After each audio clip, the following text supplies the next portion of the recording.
आणि राज्यातल्या शेतकऱ्याला सांगू इच्छितो की मी म्हटलं होतं ना 7 तारखेपर्यंत पाऊस राहणार आहे 6 तर काय झालं, बरेच मेसेज असे येईल की एक चक्रीवादळ येणार आहे आणि ते महाराष्ट्रात खूप पाऊस पडणार आहे. मग माझे महाराष्ट्रातल्या शेतकऱ्याला एक सांगायचं की कोणतं शक्ती चक्रीवादळ आपल्याकडे येणार नाही, काही घाबरायची चिंता नाही, काही नाही.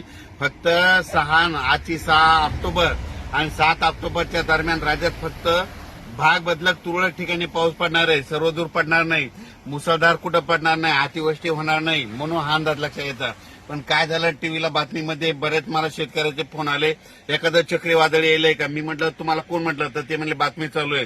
तर महाराष्ट्रातले सर्वप्रथम शेतकऱ्याला सांगू इच्छितो कोणतं काही चक्रीवादळ काही आपल्याकडे येणार नाही, काही नाही. फक्त आज आणि उद्याच्या दिवसात थोडं भाग बदलत पाऊस पडणार आहे, म्हणून हा अंदाज लक्षात येतात. दररोज वेगवेगळ्या भागात या 2 दिवसामध्ये पाऊस असणार आहे, म्हणून हा अंदाज लक्षात येतात.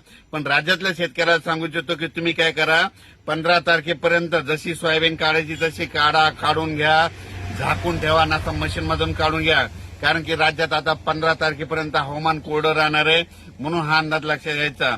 राज्यात सध्या तरी असं मोठ्या पावसाचं सध्या तरी वातावरण नाही. फक्त पाऊस पडणारे अर्ध्या तासाचा पडेल, 10 मिनिटाचा पडेल, 20 मिनिटाचा पडेल, कुठं रिमझिम पडेल, पण सर्वदूर असं सगळीकडे पाऊस पडणार नाही, म्हणून हा अंदाज लक्षात घ्यायचा. म्हणजे सांगायचं झालं तर पूर्व विदर्भ, पश्चिम विदर्भ, दक्षिण महाराष्ट्र, उत्तर महाराष्ट्र, कोकणपट्टी, खानदेश, मराठवाडा म्हणजे ह्या सगळ्या ह्या सगळ्या विभागामध्ये 42,000 गाव येतं. तर ह्या 42,000 गावामध्ये सगळीकडे पाऊस नाही पडणार, फक्त 10,000 गावामध्ये पाऊस पडेल, सगळीकडे काही पडणार नाही. त्याच्यामुळे काही चिंता करायची गरज नाही.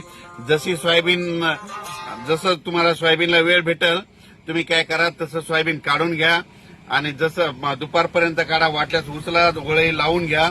असं केल्याच्या नंतर तुमची सोयाबीन सुखरूप घरी येणार आहे. पण राज्यात मात्र खूप असा काही मोठा पाऊस पडणार नाही, म्हणून हा अंदाज सर्व शेतकऱ्यांनी लक्षात घ्यायचा. अचानक वातावरणात बदल झाला, लगेच एक मेसेज दिला जाईल. धन्यवाद.